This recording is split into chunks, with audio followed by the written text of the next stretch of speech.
사랑하는 새나 친구들 반갑습니다. 묵상의 자리로 나온 우리 친구들을 예수님의 이름으로 축복합니다. 말씀을 나눌 최성교 목사입니다. 어떤 사람이 죽음에 임박하여 남기는 말이 있죠. 우리는 그것을 유언이라 부릅니다. 유언에는 그 사람의 일생이 담겨 있는데요. 삶의 경험, 지혜, 깨달음, 결단, 이 모든 것들이 종합하여 담겨 있습니다. 오늘 본문에서 다윗은 죽음을 앞두고 솔로몬에게 유언의 메시지를 남깁니다. 어떤 내용이 담겨 있을까요? 말씀을 통해 함께 살펴보고 싶습니다. 오늘의 주제는 대장부가 되어라 입니다. 오늘의 말씀은 열왕기상 2장 1절에서 12절입니다.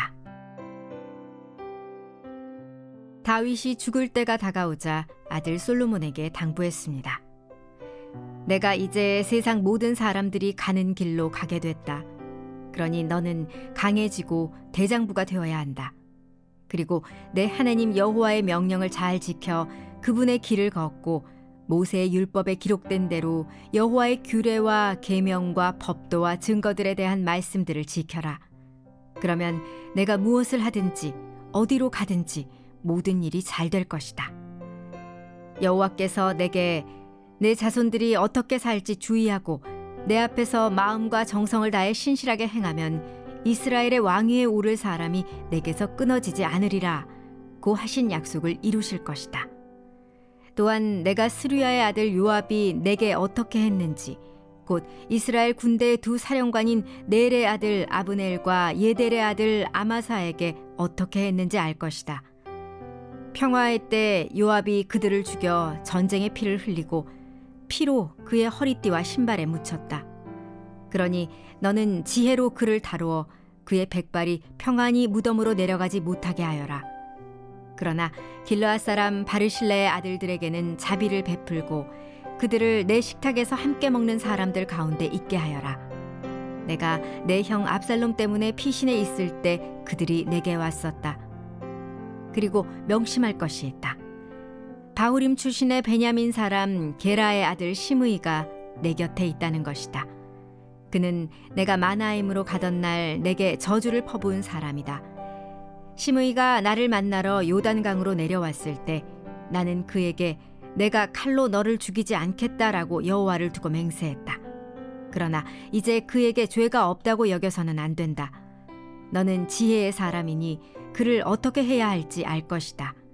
그의 백발이 피로 물들어 음부로 내려가게 하여라. 그러고 나서 다윗은 죽어서 그의 조상들과 함께 다윗 성에 묻혔습니다. 다윗은 40년 동안 이스라엘을 다스렸는데 헤브론에서 7년 동안 다스렸고 예루살렘에서 33년 동안 다스렸습니다. 솔로몬은 아버지 다윗의 왕위에 앉았고 나라를 튼튼히 세웠습니다. 죽음을 앞둔 다윗은 아들 솔로몬을 불러 유언을 남깁니다. 다윗은 참 파란만장한 인생을 살았는데요. 어린 소년 시절부터 양떼들을 돌보고 지키면서 두려움과 싸웠습니다. 그러다가 전쟁터에 나가 골리앗을 쓰러뜨리죠. 그러면서 사울 왕에게 발탁되는데요. 충성을 다해 왕을 섬겼습니다. 그러나 사울은 그런 다윗을 사랑하지 못하고 시기와 질투 속에서 다윗을 죽이려 했죠. 다윗은 살기 위해 도망다니고 미친 척 하기도 했습니다.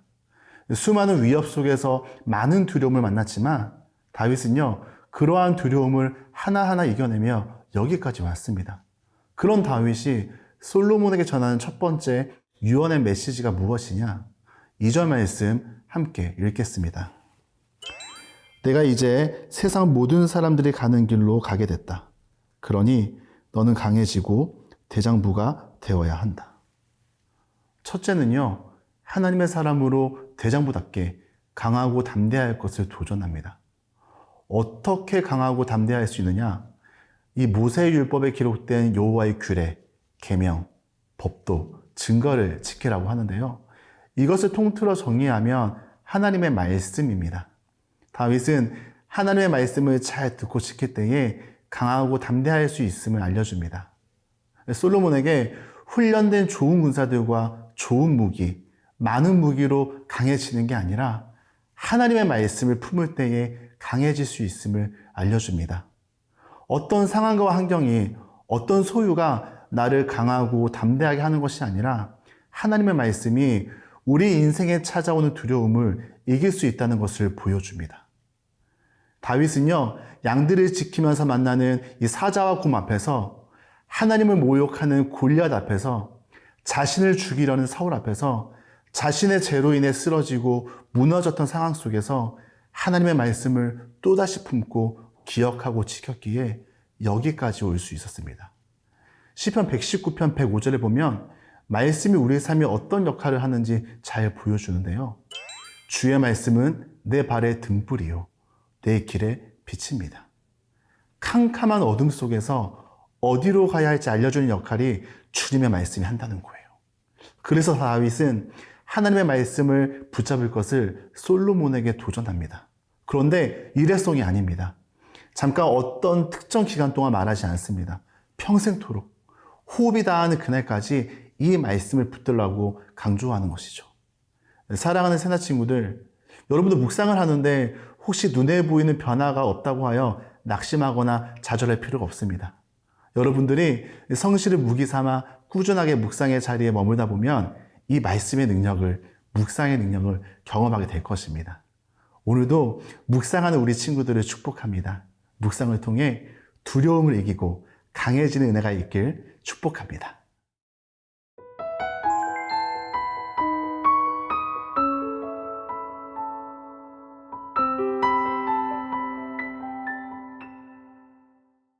(5절부터 9절까지는) 인사권을 다룹니다. 먼저는 요압을 처리할 것을 말하는데요. 요압은 다윗의 통치 말년에 왕이 되려고 반역을 일으켰던 아도니아를 도왔습니다. 또한 자신의 동생을 죽인 복수를 위해 다윗 왕의 명령을 어기기도 하죠. 그래서 이 요압을 지혜롭게 처리하라고 하고요. 게라의 아들 시므이에 대한 충고를 합니다. 이 시므이는 다윗이 압살롬의 반역을 피해 도망 다닐 때에 다윗을 저주하며 압살롬이 왕이 될 것이라고 얘기하며 반역을 꾀했죠. 정치적으로 볼 때 시므이는 믿기 어려운 인물이며 또한 사울의 친족이기도 합니다. 다윗의 힘이 강할 때에는 다윗 편을 들었지만 약해지면 언제든지 배신했기에 기회가 오면 그를 제거하라고 충고합니다. 이제 요압과 시므이와는 다르게 은총을 베풀 사람을 말합니다. 바르실레에게 자비를 베풀라고 하는데요. 압살롬의 반란으로 다윗이 왕궁에서 쫓겨났을 때에 바르실레가 적극적으로 다윗을 도와주었습니다. 내 식탁에서 함께하라는 말은 바르실레의 아들들을 왕궁으로 불러서 이들을 신하로 삼고 그들을 후원해 주라는 의미입니다. 다윗은 솔로몬에게 하나님 앞에서 상 줄 자와 벌 줄 자를 분명하게 할 것을 알려주는데요. 얼핏 보면 다윗 자신에게 잘한 사람들에게는 은혜를 베풀고 자신에게 못한 자에게는 보복하라는 내용처럼 해석할 수 있는데요. 이 세 명의 이야기를 자세히 보면 그렇지 않습니다. 다윗은요, 자신의 감정이 우선이었다면 처리할 사람들은 이미 처리했겠죠.